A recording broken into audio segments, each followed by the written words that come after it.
শিক্ষার্থীবৃন্দ, আশা করি তোমরা সবাই ভালো আছো। আমার শুভেচ্ছা রইল তোমাদের। আজকে আমি সাধারণ গণিতের ষষ্ঠ অধ্যায় জ্যামিতির রেখাকোণ এবং ত্রিভুজ এই বিষয়ে তোমাদেরকে আজকে আমি ক্লাস নিব। তো তোমরা জ্যামিতিতে, আমাদের মাধ্যমিক জ্যামিতিতে দুইটা বিষয় আলোকপাত করা হয়েছে, একটা হচ্ছে উৎপাদ্য আর একটা হচ্ছে সম্পাদ্য। আমরা আজকে ত্রিভুজের যে উৎপাদ্যগুলো আছে সেই বিষয়ে আমরা পড়ব। তো উৎপাদ্য কি, প্রথমে তোমাদের আমি একটা ধারণা দিচ্ছি যে জ্যামিতিতে যে প্রস্তাবনা থাকে, যা কিছু ধারণার মাধ্যমে প্রমাণ করা হয়, তাদেরকে কি বলা হয়? উৎপাদ্য বলা হয়। তাহলে উৎপাদ্যের সংজ্ঞাটা কি দেখো, যে উৎপাদ্য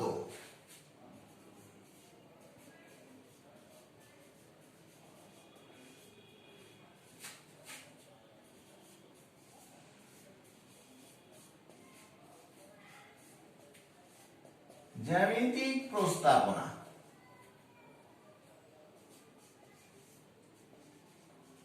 প্রস্তাবনা যা কিছু প্রাথমিক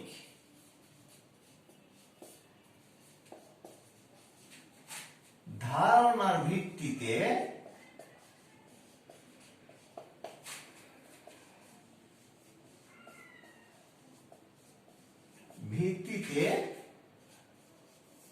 প্রমাণ করা হয়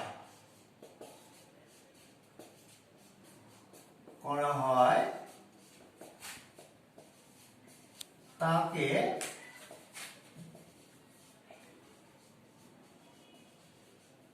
উৎপাদ্য বলে।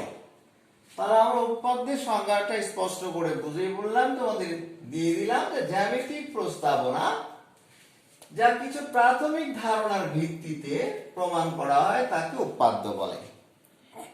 এখন তাহলে আজকে আমার যে পাঠের শিরোনাম হচ্ছে উৎপাদ্য।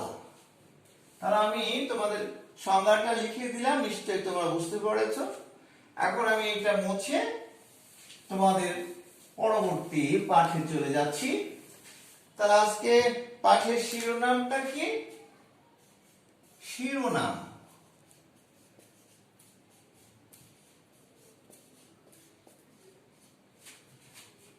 উৎপাদ্য।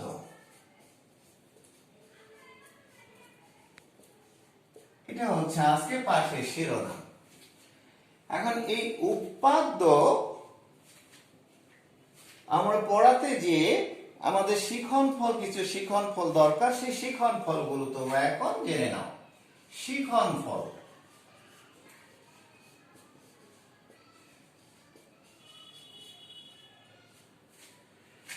এক নম্বর শিক্ষণফল হচ্ছে উৎপাদ্য কি সেটা তোমরা বলতে পারবে।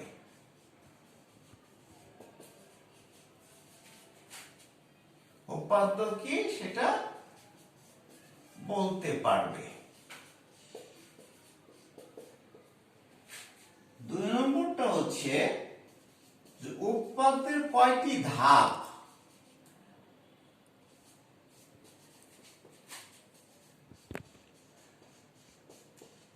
কয়টি ধাপ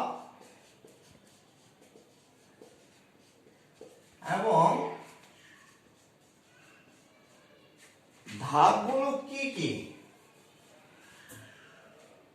এবং ধাপগুলো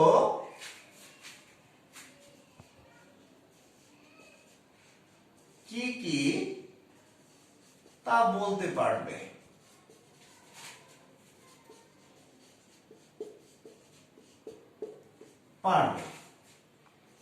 তিন নম্বরটা হচ্ছে যে সাধারণ নির্বাচন কি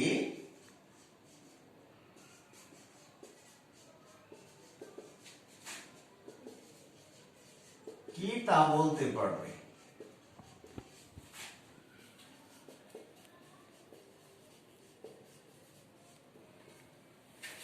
4 নম্বরটা হচ্ছে বিশেষ নির্বাচন কি সেটা বলতে পারবে।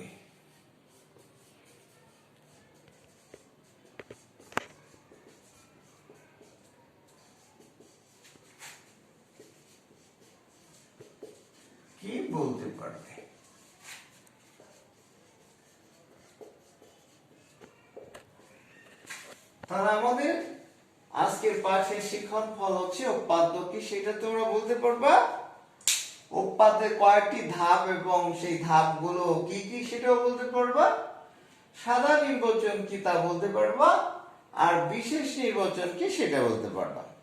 এখন এই ধাপগুলো নিয়ে আমরা এখন আলোচনা করতেছি। প্রথমে আমি উৎপাদ্য কি সেটা তোমাদেরকে বলে দিয়েছি এবং সংজ্ঞাটা সেটা আমি লিখে দিয়েছি। এখন উৎপাদ্যের কয়টি ধাপ এবং কি কি সেটা তোমাদের এখন বুঝিয়ে বলছি। উৎপাদ্যের ধাপগুলো,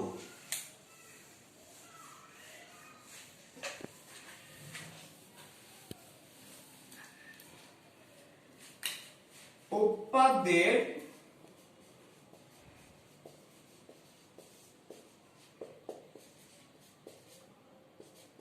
ধাপ সমূহ।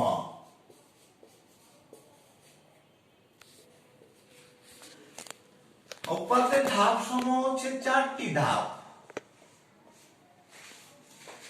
1 নম্বর ধাপ হচ্ছে সাধারণ নির্বাচন।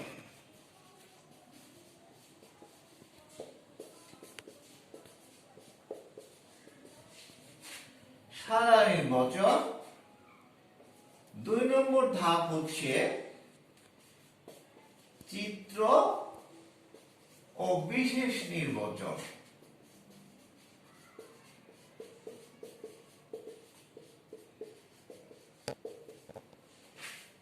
3 নম্বর ধাপ হচ্ছে যে অনেক উৎপাদ্যের অঙ্কন থাকে, সেই অঙ্কনের বিবরণ দিতে হয়।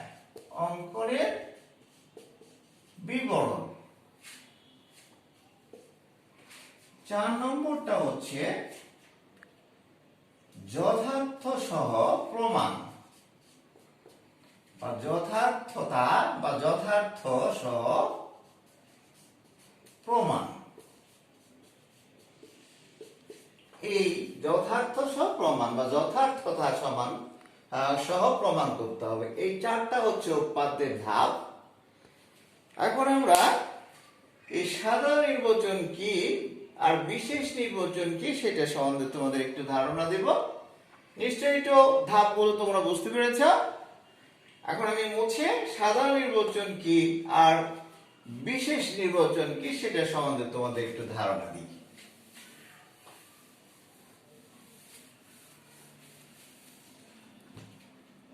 সাধারণ নির্বাচন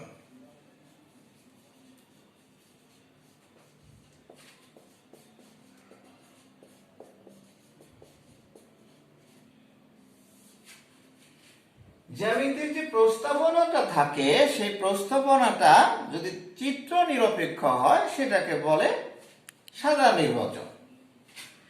জ্যামিতির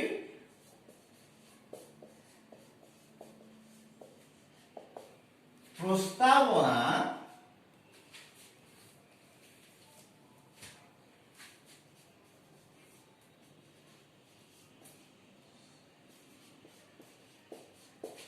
চিত্র নিরপেক্ষ হলে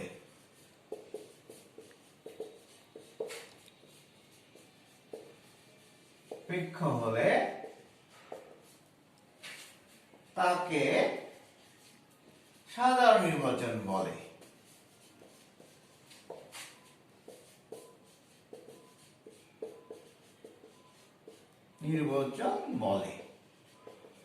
অর্থাৎ জ্যামিতিতে যে প্রস্তাবনা বা প্রতিজ্ঞা থাকে সেই প্রতিজ্ঞাটা যদি চিত্র নির্ভর না হয়, চিত্র না থাকে, প্রস্তাবনাটা যদি চিত্র নির্ভর না হয় তাকে সাধারণ নির্বাচন বলে। এখন আমরা বিশেষ নির্বাচনের সংজ্ঞাটা দিই।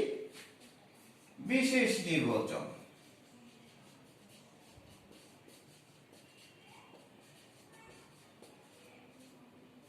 তাহলে একই কথা যে জ্যামিতির প্রস্তাবনা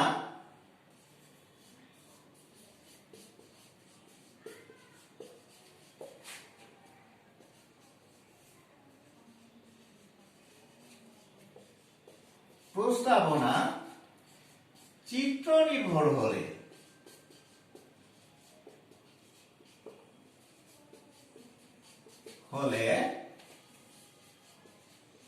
তাকে বিশেষ নির্বাচন বলে।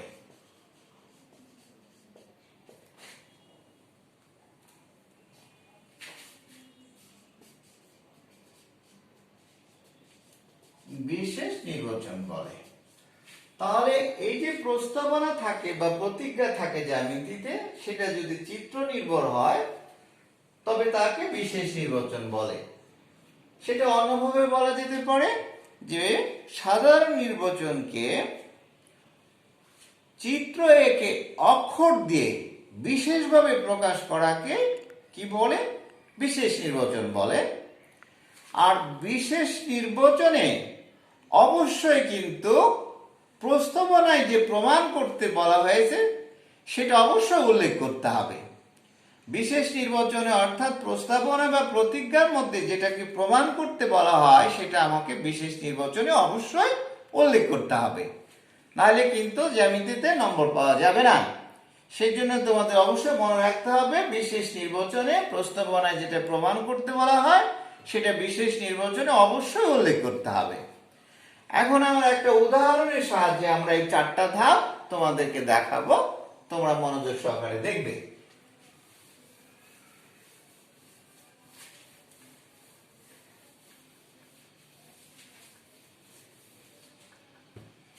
আমি একটি উপপাদ্যের সাধারণ নির্বাচন লিখতেছি। সাধারণ নির্বাচন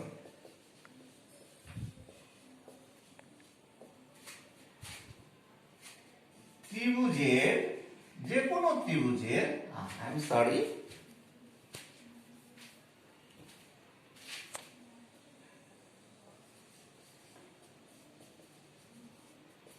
ত্রিভুজের যে কোনো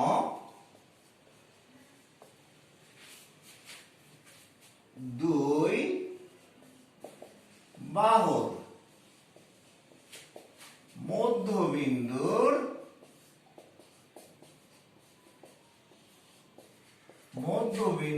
সংযোজক সরল রেখা, সংযোজক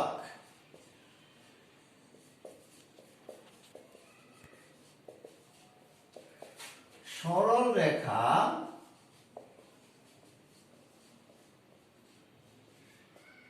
সংযোজক সরল রেখা তৃতীয় বাহুর সমান্তরাল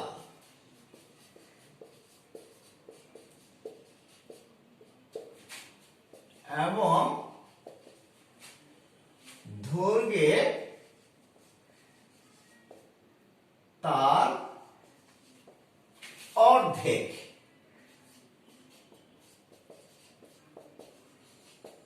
এটা হচ্ছে সাধারণ নির্বাচন, একটা উপপাদ্যের সাধারণ নির্বাচন। ত্রিভুজের যে কোনো দুই বাহুর মধ্যবিন্দুর সংযোজক সরল রেখা তৃতীয় বাহুর সমান্তরাল এবং দৈর্ঘ্যে তার অর্ধেক, এটা হচ্ছে সাধারণ নির্বাচন। এই সাধারণ নির্বাচনের পরে আমরা বিশেষ নির্বাচন লিখার আগে তোমাকে অবশ্যই চিত্র অঙ্কন করতে হবে। তো চিত্রটা আমরা এঁকে নিই, যে কোনো একটা ত্রিভুজ। আচ্ছা, আমি খালি হাতে আঁকি।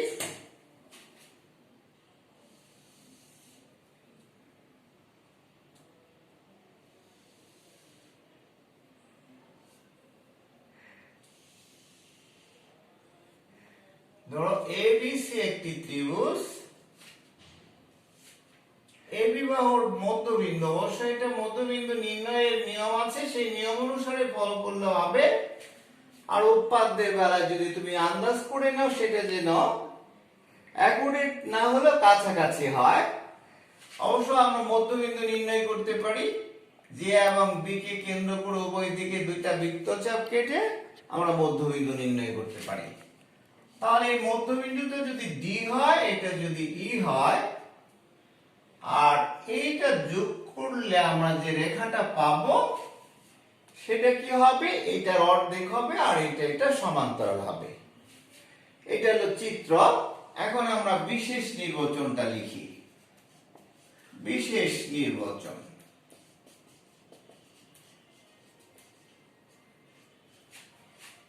মনে করি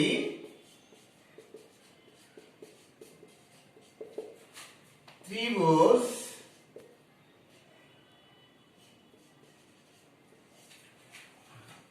মুছে নিলাম আবার ত্রিভুজ এ বি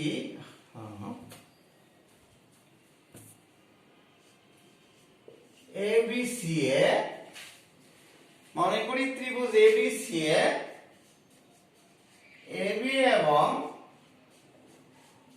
এসি বাহুর মধ্যবিন্দু যথাক্রমে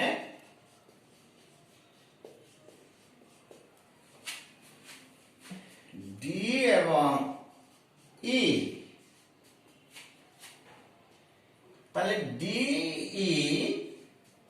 যোগ করে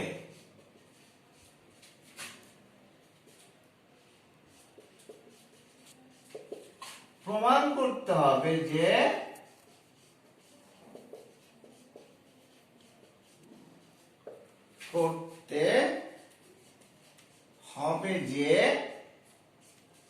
ডিই সমান্তরাল বিসি এবং ডিই সমান সমান হাফ বিসি। তাহলে আমাদের যে উৎপাদ্যের চারটা অংশের কথা বলছিলাম, একটা হচ্ছে সাধারণ নির্বাচন, আর একটা চিত্র ও বিশেষ নির্বাচন, এরপরে হচ্ছে তোমার পয়েন্টটা হচ্ছে প্রমাণ। তাহলে এখন আমরা প্রমাণ করব। তাহলে সাধারণ নির্বাচন এটা মুছে দিলাম আমরা,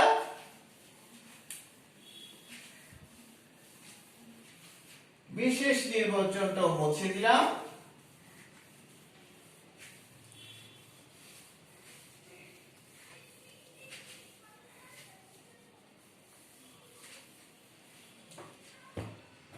আমরা প্রমাণটা এখান থেকে আবার নতুন ভাবে শুরু করতেছি। আচ্ছা, আমরা চিত্রটা আবার নতুন করে উপরে এঁকে নিই।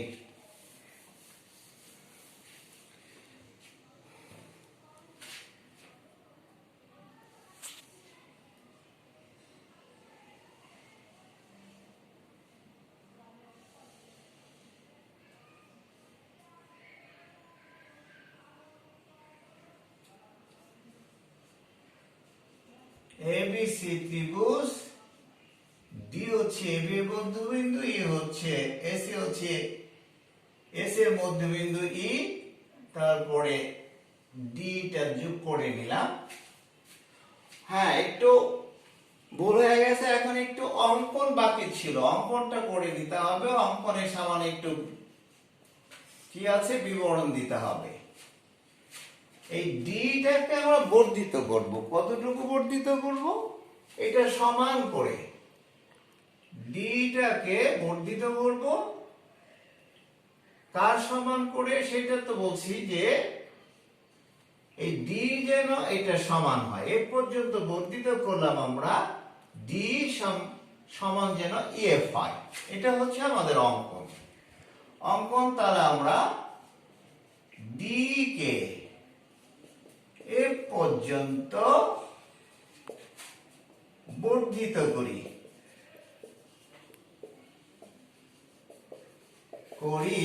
যেন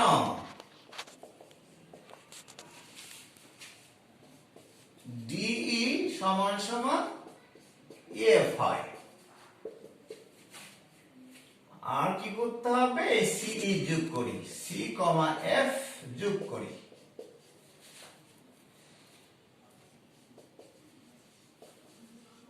এটা হচ্ছে অঙ্কন। এবার হচ্ছে প্রমাণ। তাহলে আমরা যে চারটা ধাপ বলেছিলাম, একটা সাধারণ নির্বাচন, অঙ্কন ও বিশেষ নির্বাচন, অঙ্কনের বিবরণ, এরপরে আছে প্রমাণ। এখন আমরা প্রমাণের মধ্যে প্রথমে আমরা দুইটা ত্রিভুজ নিব। একটা ত্রিভুজ হচ্ছে এ ডিই এবং সিইএফ এ আমাদের এই সমান সমান হচ্ছে সিই যথার্থটা হচ্ছে ই এসি এর মধ্যবিন্দু।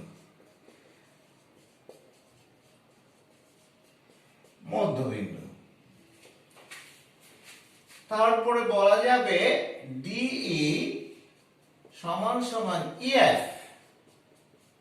এটার যথার্থতা কি?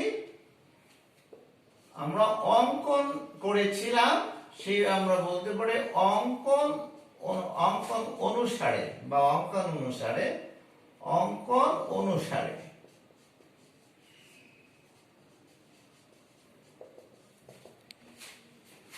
এরপরে আমরা বলতে পারবো যে এই যে কোণ, এই কোণ সমান এই কোণ, কেন? বিপ্রতীক কোণ। এই ডি কোণ ইজ ইকুয়াল টু সিই এফ কোণ। এটা হচ্ছে বিপ্রতীক কোণ।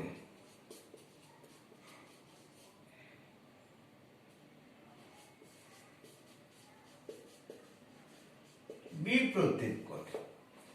তাহলে দুইটি ত্রিভুজের মধ্যে যদি দুইটা অনুরূপ বাহু এবং তাদের অন্তর্ভুক্ত কোণ যদি সমান হয়, তাহলে ত্রিভুজ দুইটা সর্বসম হয়। সেখান থেকে এখন বলা যায় ত্রিভুজ এডিই সর্বসম ত্রিভুজ। ওইখানে ত্রিভুজের চিহ্ন দেওয়া হয়েছে, হয়নি, ত্রিভুজ সিইএফ। এটাও যথার্থতা হচ্ছে বাহু কোণ বাহু উপাদ্য।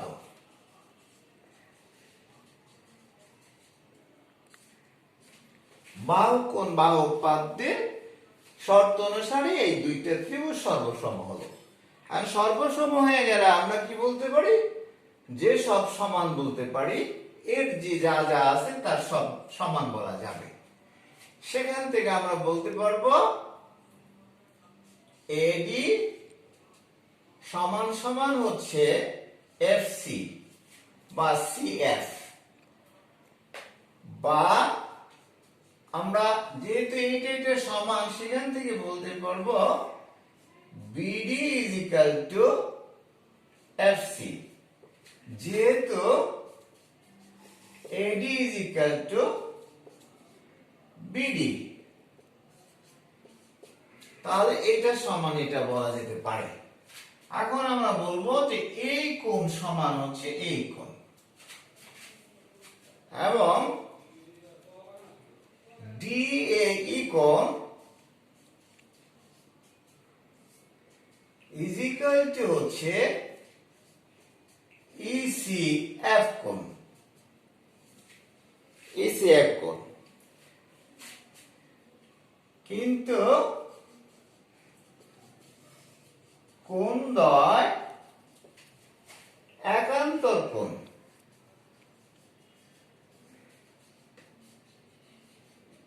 একান্তর কোণ, যার কারণে আমরা বলতে পারবো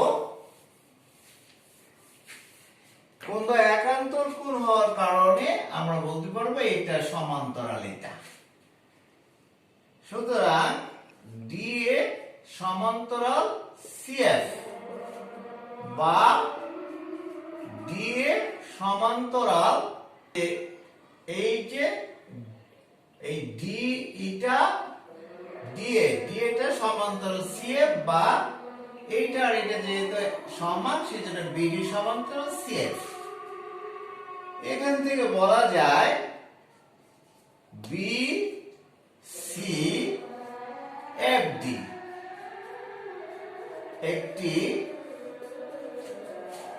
সামান্তরিক।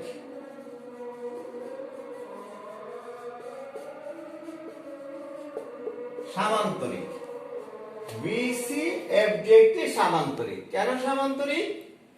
এর বিপরীত বাহু সমান এবং সমান্তরাল। এটার কারণ হিসেবে বলা যায় যে এই চতুর্ভুজের বিপরীত বাহু সমান এবং সমান্তরাল, সেই জন্য বলা যাবে বিসি এফ ডি একটি সামান্তরিক। কারণ এর বহুবিধ বাহু সমান এবং সমান্তরাল।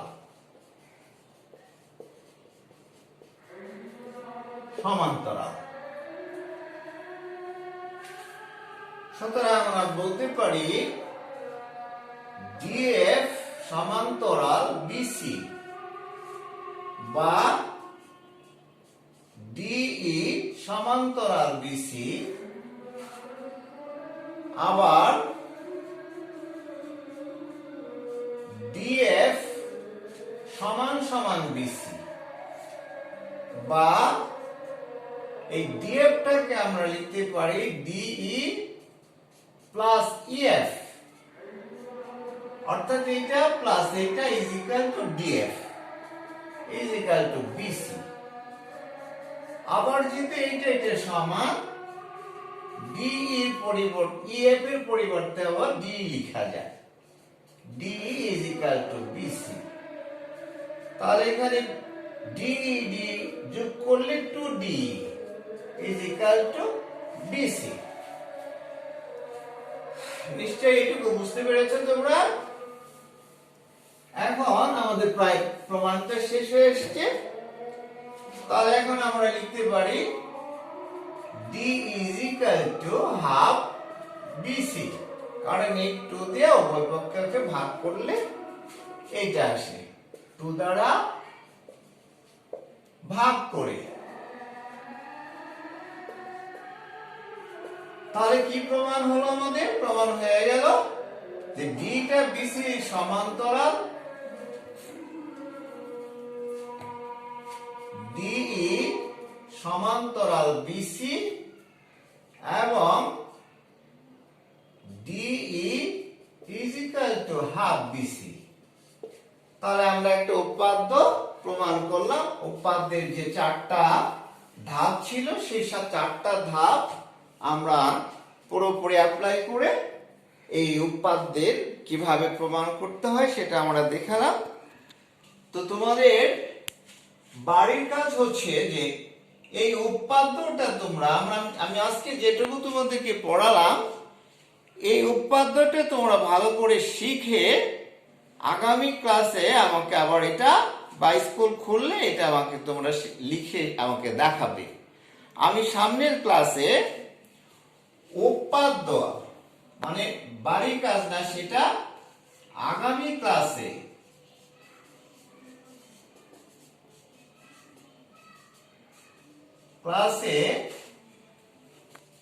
উপপাদ্য প্রমাণের জন্য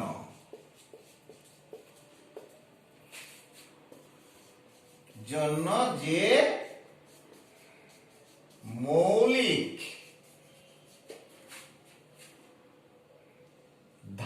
মৌলিক জ্ঞানও বলতে পারো, মৌলিক জ্ঞানের প্রয়োজন সে সম্বন্ধে আলোচনা করব।